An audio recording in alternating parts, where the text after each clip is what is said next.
नमस्कार दोस्तों।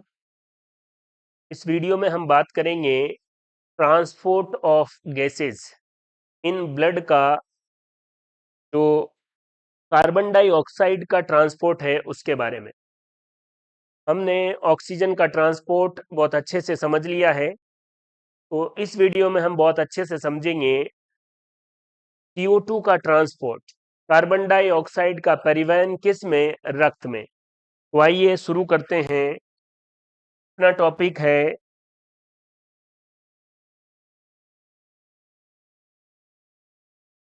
Transport of CO2 in blood. रक्त में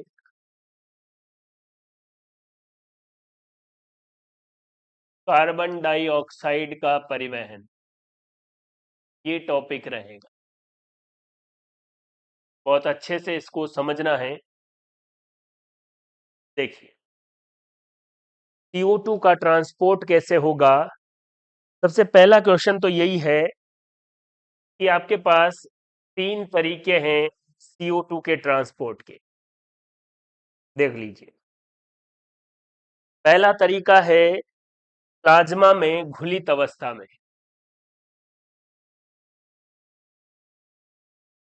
प्लाज्मा में घुलित अवस्था में कार्बन डाइऑक्साइड सीधी प्लाज्मा में डिसॉल्व हो जाए और इसका प्रतिशत है कुल ट्रांसपोर्ट का 7%। कुल जो CO2 का ट्रांसपोर्ट होता है उसमें 7% प्लाज्मा में घुलित अवस्था में CO2 का ट्रांसपोर्ट होगा। दूसरा जो है वो है कार्ब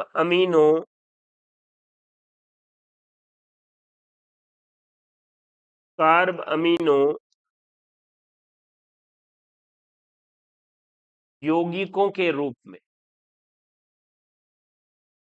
देखिए, कार्ब अमीनो यौगिकों के रूप में, और ये कितना होगा, 23%। और आखिरी और सबसे ज्यादा महत्वपूर्ण, बाइकार्बोनेट के रूप में। और ये बाइकार्बोनेट के रूप में इसमें होगा आरबीसी में, और ये कितना प्रतिशत है, 70%। ब्लड में CO2 का जो ट्रांसपोर्ट होता है किस किस तरीके से हो सकता है, ये तीन पैटर्न है।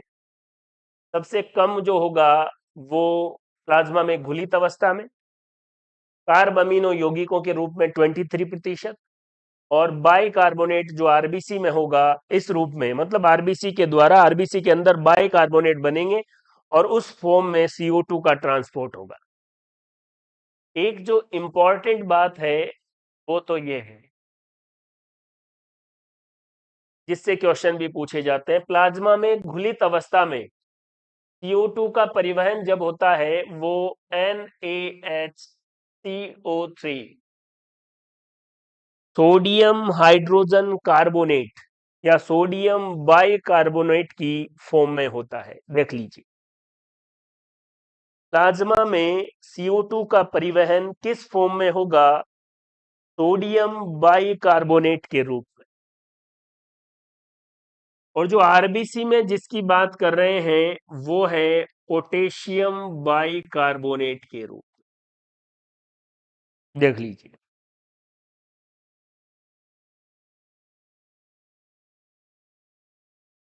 ये दो बहुत इंपॉर्टेंट बात है, इसके बारे में तो हम देखेंगे। 7% जो ट्रांसपोर्ट है वो प्लाज्मा में डिसोल्व हो जाएगी, कार्बन डाइऑक्साइड इस फॉर्म में होगा, और किस रूप में, NaHCO3 की फॉर्म में। प्लाज्मा में घुलित अवस्था में सोडियम बाइकार्बोनेट, और आरबीसी में जो बाइकार्बोनेट बनेगा वो है पोटेशियम बाइकार्बोनेट। देख लीजिए आप आराम से।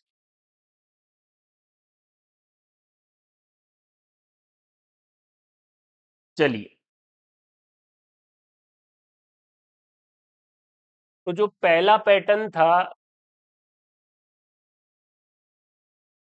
CO2 का ट्रांसपोर्ट, वो है प्लाज्मा में घुलित अवस्था में।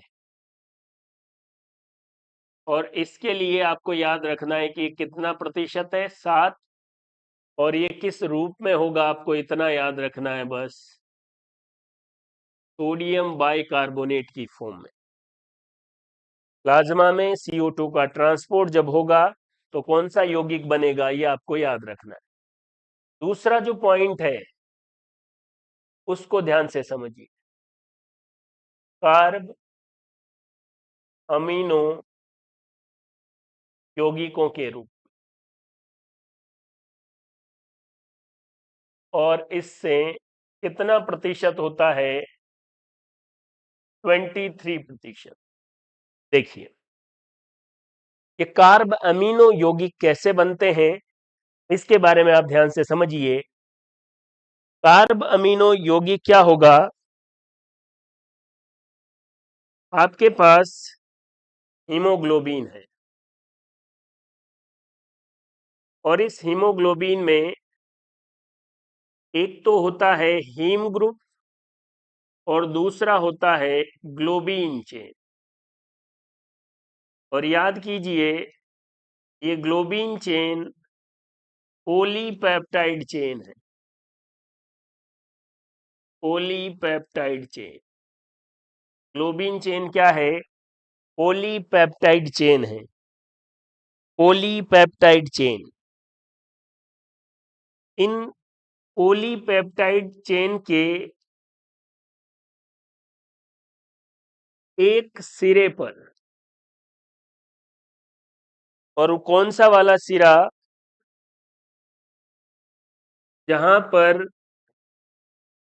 अमीनो समूह हो, उस अमीनो समूह से कौन जुड़ जाती है, CO2 कार्बन डाइऑक्साइड जुड़ जाती, और जुड़कर ये बना लेती है carb amino compound, carb amino यौगिक। और इस रूप में CO2 का ट्रांसपोर्ट होगा 23%।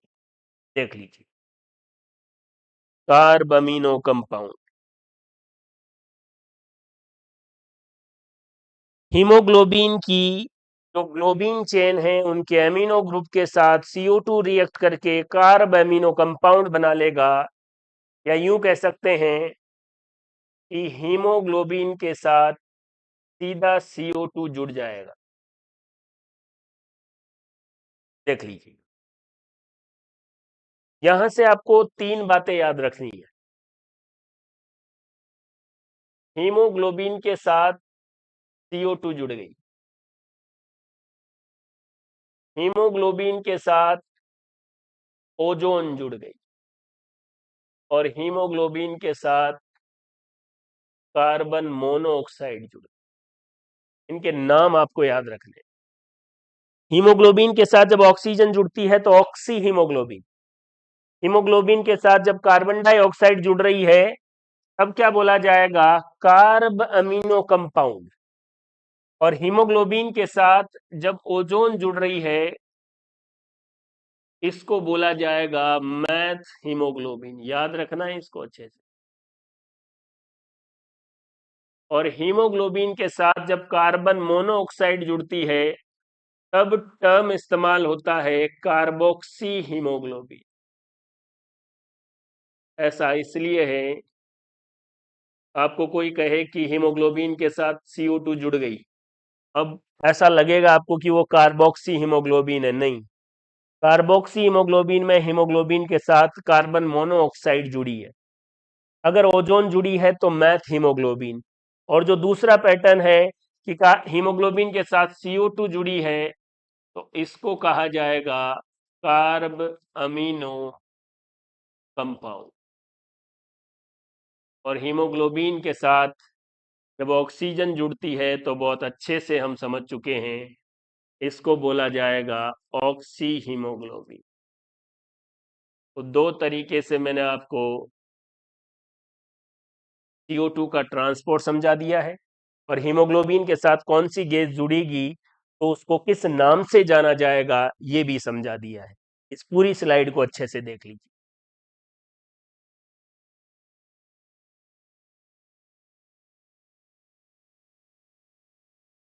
तीसरा और बड़ा महत्वपूर्ण जो टॉपिक है CO2 के ट्रांसपोर्ट में, वो है बाइकार्बोनेट के रूप में। बाइकार्बोनेट के रूप में आरबीसी के अंदर बाइकार्बोनेट बनेगा, और वो है पोटेशियम बाइकार्बोनेट। क्लियर है? तो तीसरे तरीके को देखते हैं। ये देखिए, तीसरा पैटर्न है बाइकार्बोनेट के रूप में।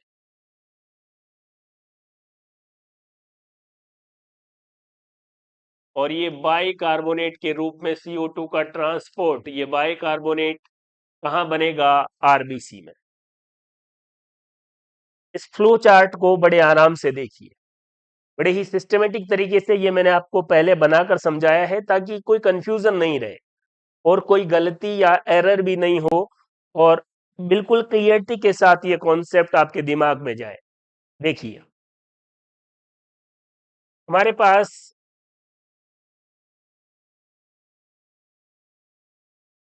ये जो यहां पर आपको बता रखा है, ये है लंग्स, और लंग्स का भी कौन सा भाग? वायु कुपी का। और लंग्स के अंदर आप जानते हैं partial pressure of oxygen, oxygen का आंशिक दाब अधिक होगा, और पार्शियल प्रेशर ऑफ CO2 कम होगा। क्लियर है? यहां से जो मैंने इधर ये बना रखा है, इधर जो है इसको कह रहे हैं टिश्यू या ऊतक। ऊतक के अंदर पार्शियल प्रेशर ऑफ CO2 ज्यादा होता है, और पार्शियल प्रेशर ऑफ ऑक्सीजन कम होता है। सिंपल बातें हैं। ये जो बिल्कुल डॉट डॉट डॉट लाइन बनाई है, ये है आरबीसी। इस आरबीसी के अंदर किस तरीके से CO2 का ट्रांसपोर्ट होता है वो देख लीजिए। तो यहां से शुरू करते हैं, टिश्यू से। आपको पता है टिश्यू में श्वसन द्वारा CO2 गैस बनेगी, इसकी वजह से यहां पर CO2 का पार्शियल प्रेशर अधिक है। ये CO2 टिश्यू से ब्लड में आ गई, आरबीसी में आ गई। ये CO2 आरबीसी में उपस्थित जल से रिएक्ट करेगी, और क्या बना लेगी? H2CO3। H2CO3 को कहेंगे कार्बोनिक एसिड, कार्बोनिक अम्ल। H2O और CO2 आपस में जुड़ी, उसने H2CO3 बना लिया। इस एंजाइम की उपस्थिति में, एक एंजाइम है कार्बोक्सी एनहाइड्रेज एंजाइम, इस एंजाइम की क्रिया के लिए एक तत्व भी जरूरत है, वो है जेडिन, जिंक। तो जिंक इस एंजाइम को उत्प्रेरित करेगा, जिंक की जरूरत है, और ये कार्बोक्सी एनहाइड्रेज एंजाइम CO2H2O को जोड़ के कार्बोनिक अम्ल बना देगा। H2CO3 इसका नाम है कार्बोनिक अम्ल। बड़े आराम से आप इस कॉन्सेप्ट को देखिए। ये कार्बोनिक अम्ल आगे चलकर H+ और HCO3 हाइड्रोजन आयन और बाइकार्बोनेट आयन में टूट जाएगा। देख लीजिए, इसी समय एक और कंपाउंड होगा हीमोग्लोबिन के साथ पोटेशियम जुड़ा हुआ, KHB। HB का मतलब हीमोग्लोबिन और K का मतलब पोटेशियम। ये KHB भी K+ और हीमोग्लोबिन में टूट जाएगा। कार्बोनिक अम्ल किसमें टूटा है? बाइकार्बोनेट आयन और H+ में। इस टूटने के लिए भी जिम्मेदार कौन है? Carboxy anhydrase enzyme. ये दोनों रिएक्शन को कंट्रोल करता है। पोटेशियम हीमोग्लोबिन, अब क्या होगा? K प्लस और Hb में टूट जाएगा और ये Hb इस H प्लस के साथ जुड़कर HHb बना लेगा, हीमोग्लोबिन के साथ हाइड्रोजन आयन जुड़ जाएगा। इसको अभी थोड़ी देर में देखिए। ये HHb आपको पता है फेफड़ों में ऑक्सीजन का पार्शियल प्रेशर अधिक होता है, इसलिए ऑक्सीजन यहां से आरबीसी में आ जाएगी और ये HHb ऑक्सीजन से रिएक्ट करके HHbO2 बना लेगा। ऑक्सी हीमोग्लोबिन के साथ H प्लस आयन जुड़ा हुआ है, ये याद रखें। और इधर जो बाइकार्बोनेट आयन था वो इस पोटेशियम से जुड़कर ये देखिए पोटेशियम हाइड्रोजन कार्बोनेट बना लेगा। फिर HHbO2 आगे जाकर टूटेगा ऑक्सी हीमोग्लोबिन और H प्लस आयन में, और पोटेशियम हाइड्रोजन कार्बोनेट टूटेगा पोटेशियम आयन और bicarbonate ion.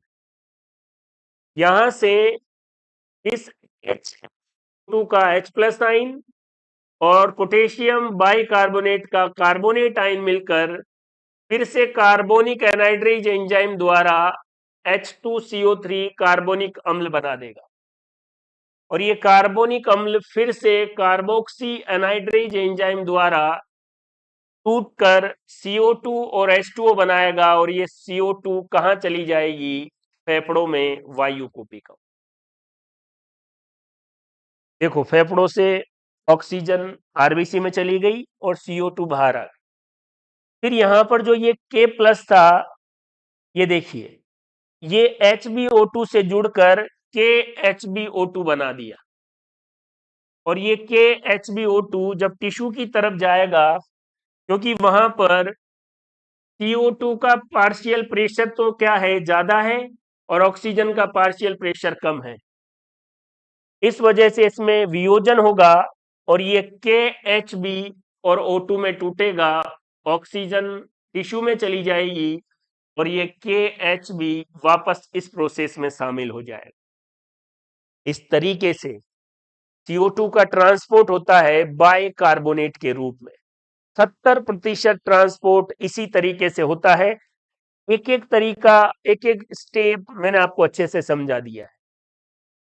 Carboxy anhydrase enzyme, carbonic अम्ल, पोटेशियम बाइकार्बोनेट, ये 3-4 जो नाम हैं ये बहुत महत्वपूर्ण है, इनको आप अच्छे से समझ लीजिए, देख लीजिए इसको बहुत अच्छे से।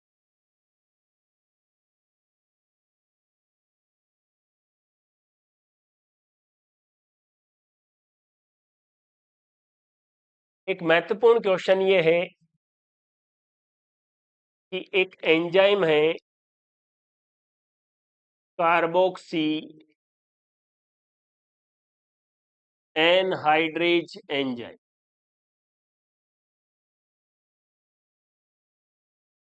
ये क्या करता है? H2O प्लस CO2 ये मिलकर कार्बोनिक अम्ल बना दें या ये टूट जाए, इन दोनों ही रिएक्शन को कंट्रोल कार्बोक्सी एनाइड्रेज एंजाइम करेगा और इसके लिए एक तत्व की जरूरत है, जिंक इसका कैटालिसिस या उत्प्रेरक है। किसी भी एंजाइम के लिए एक शब्द आपको याद रखना है, टर्न ओवर संख्या, और सबसे ज्यादा टर्नओवर नंबर अगर किसी एंजाइम का है तो वो एंजाइम है कार्बोक्सी एनाइड्रेज। 1 मिनट में ये कितने रिएक्टेंट या अभिकारकों को उत्पादों में बदल देता है, इसी को क्या कहा जाएगा? Turnover number. और ये टर्नओवर नंबर कितना है? 36 मिलियन पर मिनट। ये देख लीजिए आप, कार्बोक्सी एनाइड्रेज एंजाइम सबसे ज्यादा टर्नओवर है इसका।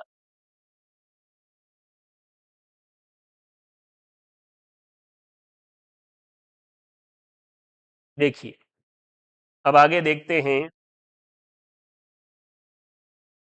इसी से जुड़ा हुआ एक प्रभाव है हेल्डेन प्रभाव।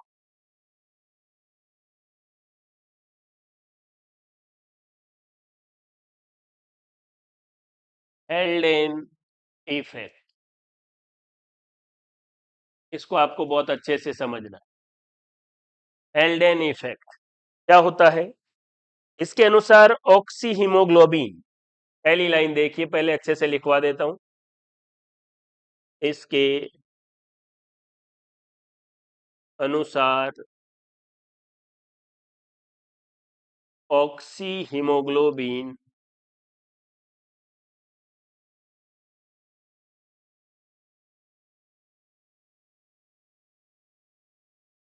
प्रबल अम्ल की भांति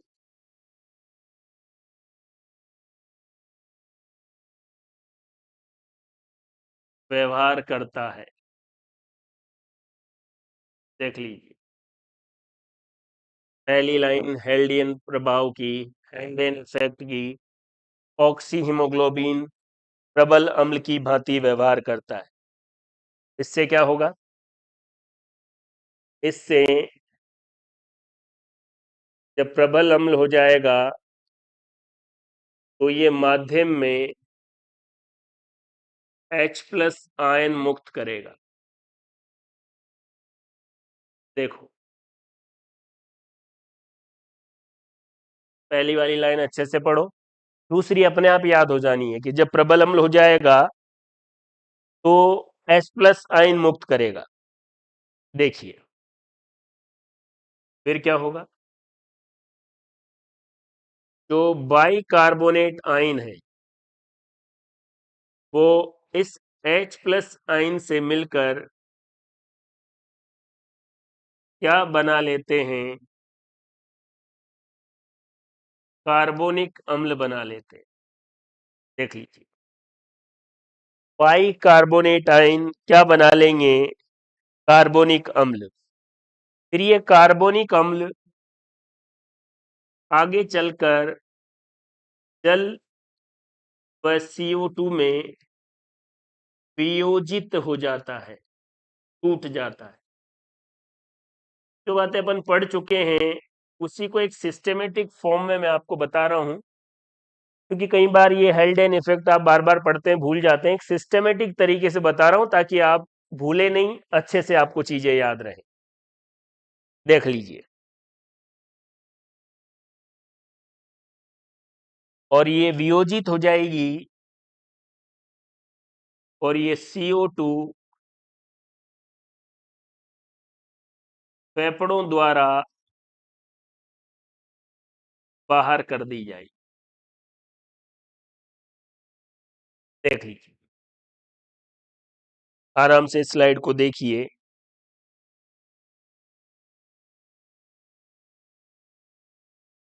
क्लियर है? हेल्डेन इफेक्ट क्या है ये समझने के लिए आपको ये स्टेप समझना जरूरी है। ऑक्सी हीमोग्लोबिन प्रबल अम्ल की भांति व्यवहार करता है। ये माध्यम में H+ आयन मुक्त करता है। ये H+ आयन बाइकार्बोनेट आयन से जुड़ जाएंगे, कार्बोनिक अम्ल बनाएगा, और ये कार्बोनिक अम्ल H2 और CO2 में वियोजित हो जाएगा और CO2 फेफड़ों से बाहर हो जाएगी।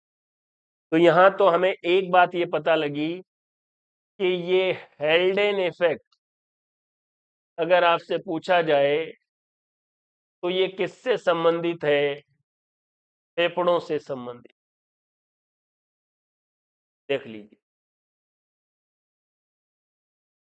बोर इफेक्ट टिश्यू से संबंधित है, हेल्डेन इफेक्ट किससे संबंधित है? लंग्स से। इस बात को समझाने के लिए ही ये सारे स्टेप बताए हैं, वरना आपको ये सब पता है। बस याद रखना है कि ऑक्सी हीमोग्लोबिन प्रबल अम्ल की भांति व्यवहार करेगा और ये माध्यम में जैसे H+ आयन मुक्त करेगा, बाइकार्बोनेट उससे जुड़कर कार्बोनिक अम्ल, H2 और CO2 फेफड़ों द्वारा बाहर। तो हेल्डेन इफेक्ट आपको कहां दिखेगा? फेफड़ों में दिखेगा। देख लीजिए, अब CO2 बाहर हुई है, इसका क्या रीजन है? अगली स्लाइड में मैं आपको बता रहा हूं।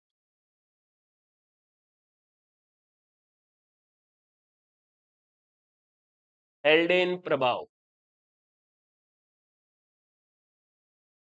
हेल्डेन इफेक्ट।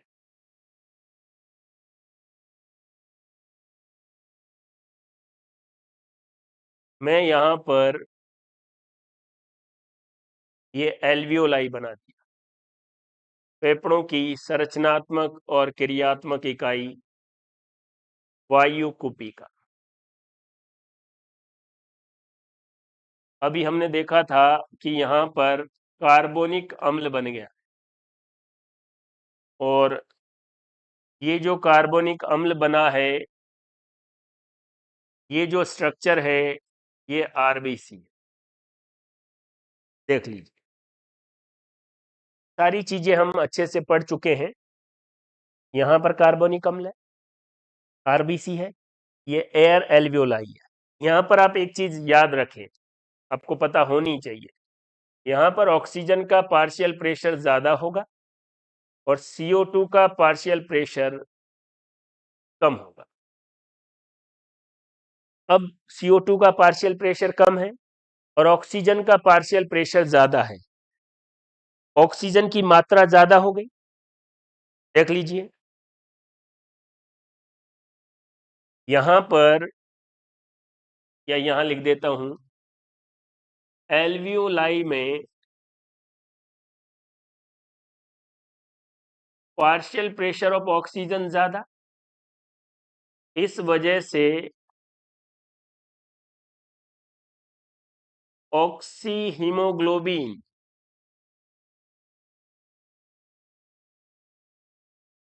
निर्माण की जो क्षमता है वो क्या हो जाएगी, बढ़ जाएगी, या उसकी जो सैचुरेटी है वो बढ़ जाएगी। जब ऑक्सी हीमोग्लोबिन ज्यादा बन रहा है तो क्या होगा, डिसोसिएशन होगा। इसकी वजह से H2CO3 H2O और CO2 में बदलेगा और ये CO2 बाहर चली जाएगी। कारण भी देखिए कितना आसान है कि आरबीसी से H2O और CO2 में बदल गया कार्बोनिक एसिड, और ये CO2 बाहर चली गई वायु कुपिका में और यहां से बाहर।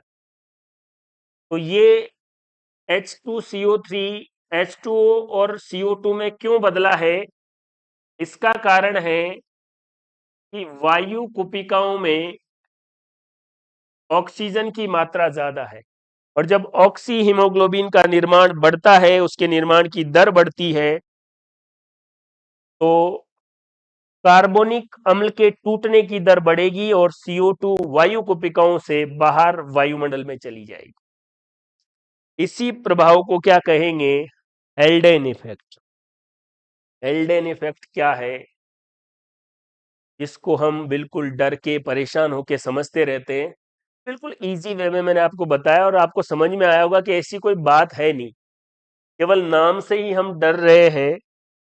एक बार फिर से मैं आपको ये सारी बातें अच्छे से समझा देता हूं। हेल्डेन प्रभाव, पहली बात तो ये किससे संबंधित है, लंग्स से संबंधित है, फेफड़ों से संबंधित है, वायु कुपिकाओं से संबंधित। ठीक है, और इस प्रभाव का क्या मतलब है, एक चीज आपको याद रखनी है, अगर पार्शियल प्रेशर ऑफ ऑक्सीजन ज्यादा है, हीमोग्लोबिन के साथ ऑक्सीजन जुड़ के ऑक्सी हीमोग्लोबिन बनने की जो दर है वो बढ़ जाएगी, और ये पार्शियल प्रेशर ऑफ ऑक्सीजन कहाँ ज्यादा रहता है, एल्वियोलाई में। इसका मतलब इस वजह से इसकी जो रेट है, दर है, वो बढ़ जाएगी। ऑक्सी हीमोग्लोबिन के निर्माण की दर बढ़ जाती है क्योंकि एल्वियोलाई में पार्शियल प्रेशर ऑफ ऑक्सीजन ज्यादा है। इस पूरी बात की वजह से क्या होगा, आरबीसी के अंदर जो कार्बोनिक एसिड था उसके वियोजन की दर बढ़ जाती है और वो H2O और CO2 में बदल जाता है। और ये CO2 यहां से, अगर आपके पास ये आरबीसी है तो यहां से ये CO2 किस में चली जाएगी? लंग्स में या एल्वियोलाई में, और लंग्स से फिर कहां चली जाएगी? बाहर। कार्बोनिक अम्ल का वियोजन कहां हुआ है? एल्वियोलाई के पास में। इसका कारण क्या है कि एल्वियोलाई में पार्शियल प्रेशर ऑफ ऑक्सीजन ज्यादा होता है। अगर आप याद करेंगे 104 mmHg partial pressure of oxygen. इसी प्रभाव को हेल्डेन इफेक्ट कहते हैं। बोर इफेक्ट क्या कह रहा था कि ऑक्सी हीमोग्लोबिन के वियोजन की दर, डिसोसिएशन की रेट बढ़ जाती है अगर CO2 की मात्रा ज्यादा हो।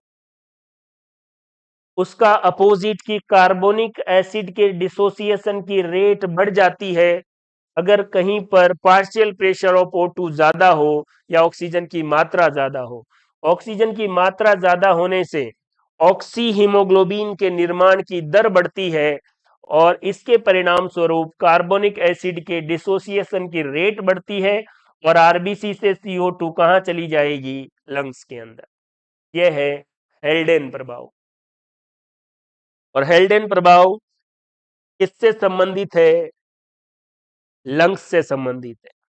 ऑक्सी हीमोग्लोबिन के निर्माण की दर बढ़ने के कारण कार्बोनिक एसिड के वियोजन की दर बढ़ जाती है। परिणाम स्वरूप CO2 आरबीसी से लंग्स या एल्वियोलाई में पहुंच जाती है। इसे हेल्डेन इफेक्ट कहते हैं। और ये कहां पर? फेफड़ों के संदर्भ में बात किया जाए। क्लियर है बात? आइए, एक और बात है जिसको हम कहेंगे क्लोराइड शिफ्ट। क्लोराइड शिफ्ट, इसका एक और नाम है हैमबर्गर इफेक्ट। देख लीजिए इसको, हैमबर्गर इफेक्ट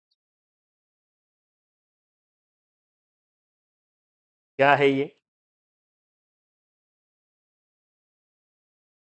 हैमबर्गर इफेक्ट क्या है कि आरबीसी में CO2 की मात्रा ज्यादा हो जाती है। याद रखना भाई, आरबीसी में CO2 की मात्रा ज्यादा, ऊपर तीर का मतलब है ज्यादा। इसके कारण क्या होगा? बाइकार्बोनेट आयन ज्यादा बनेगी।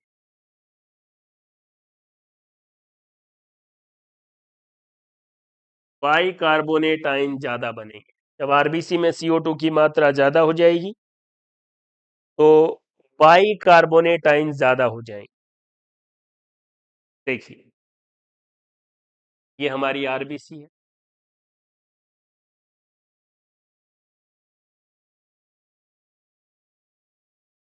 हमारी आरबीसी कैसी होती है?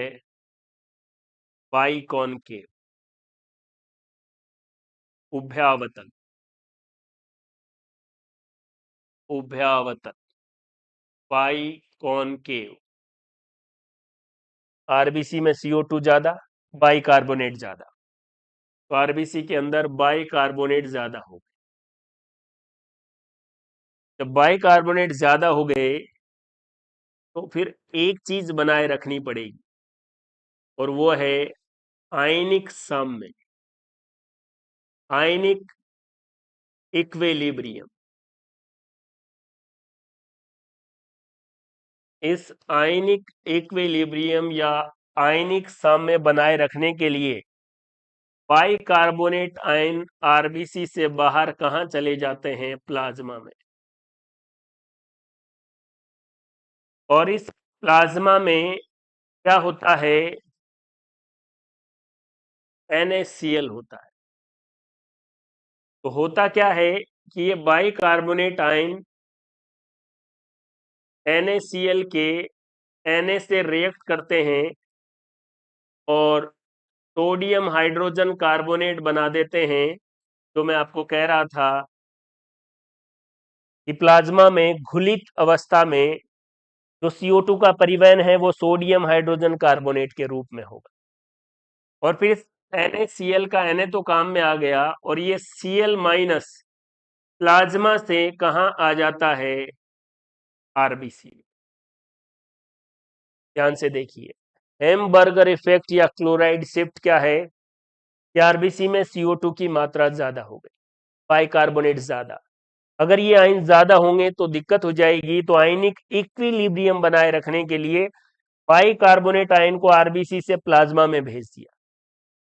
प्लाज्मा में NaCl पाया जाता है, तो सोडियम इस बाइकार्बोनेट से रिएक्ट करके NaCO3 और इस सोडियम बाइकार्बोनेट की फॉर्म में CO2 का ट्रांसपोर्ट हो जाएगा और यहां से इसके बदले में क्लोराइड किसके अंदर आ जाएगा, आरबीसी के अंदर। हेमबर्गर प्रभाव, क्लोराइड शिफ्ट। 70% CO2 का ट्रांसपोर्ट आरबीसी में बाइकार्बोनेट के फॉर्म में होता है और वो है पोटेशियम बाइकार्बोनेट। लेकिन फिर इससे ज्यादा हो गया तो वो संभाल नहीं पाता, तो वो बाइकार्बोनेट आयन को बाहर भेज देगा प्लाज्मा में। प्लाज्मा में जो नमक होगा NaCl, उसका सोडियम इससे रिएक्ट करके प्लाज्मा में घोलकर CO2 को ले जाएगा और Cl वापस किस में आ जाएगा, आरबीसी में। आयन का एक्सचेंज हो गया। आयनिक इक्विलिब्रियम बनाए रखने के लिए क्लोराइड आयन कहां से कहां, एक बार एग्जाम में यह भी पूछा गया कि क्लोराइड शिफ्ट में क्लोराइड आयन कहां से कहां शिफ्ट होता है। तो याद रखना, क्लोराइड आयन प्लाज्मा से इसमें जाएगा, आरबीसी में, आयनिक इक्विलिब्रियम या आयनिक साम्य बनाए रखने के लिए। और बाइकार्बोनेट आयन, ये तो सिंपल सी बात है, बाइकार्बोनेट आयन कहां से, आरबीसी से, आरबीसी से इसमें आ जाएगा प्लाज्मा में, बाइकार्बोनेट आयन। तो बाइकार्बोनेट आयन आरबीसी से प्लाज्मा में और क्लोराइड आयन प्लाज्मा से आरबीसी में। और इस क्लोराइड शिफ्ट द्वारा ही आप समझा सकते हो CO2 का जो परिवहन है, CO2 का जो ट्रांसपोर्ट है, वो किसके द्वारा, प्लाज्मा के द्वारा। कहने का मतलब 70% CO2 का ट्रांसपोर्ट बाइकार्बोनेट की फॉर्म में, पोटेशियम बाइकार्बोनेट की फॉर्म में आरबीसी में होगा। अगर उससे ज्यादा हुआ तो फिर क्या होगा, वो बाइकार्बोनेट आयन को वहां से प्लाज्मा में भेज देगी और वो सोडियम के साथ जुड़कर 7% उससे चला जाएगा और बाकी 23% सीधा ग्लोबिन चेन के साथ जुड़ जाती है। तो 3 तरीके से CO2 का ट्रांसपोर्ट हुआ है। 7% प्लाज्मा में घुलित अवस्था द्वारा, 70% पोटेशियम बाइकार्बोनेट के रूप में और 23% सीधा ग्लोबिन चेन के साथ CO2 जुड़कर अमीनो ग्रुप के साथ कार्ब अमीनो यौगिक बनाएगी और 23% उस फॉर्म में ट्रांसपोर्ट होगी। तो CO2 का ट्रांसपोर्ट बहुत अच्छे से मैंने आपको एक्सप्लेन कर दिया है। पूरे वीडियो को आपको ध्यान से देखना है और समझना है कि CO2 का ट्रांसपोर्ट किस तरीके से हुआ। जितना बार बार आप रिवाइज करेंगे चीजों को, उतना ही बड़े आराम से आपको चीजें समझ में आएगी। देखिए, अगर एक व्यू में बात करें तो हमने पढ़ा है CO2 का परिवहन, ट्रांसपोर्ट ऑफ CO2। इसमें क्या होगा, 70% जो CO2 का ट्रांसपोर्ट है, CO2 का परिवहन है, वो पोटेशियम बाइकार्बोनेट के रूप में आरबीसी में होगा या आरबीसी द्वारा होगा। ठीक है।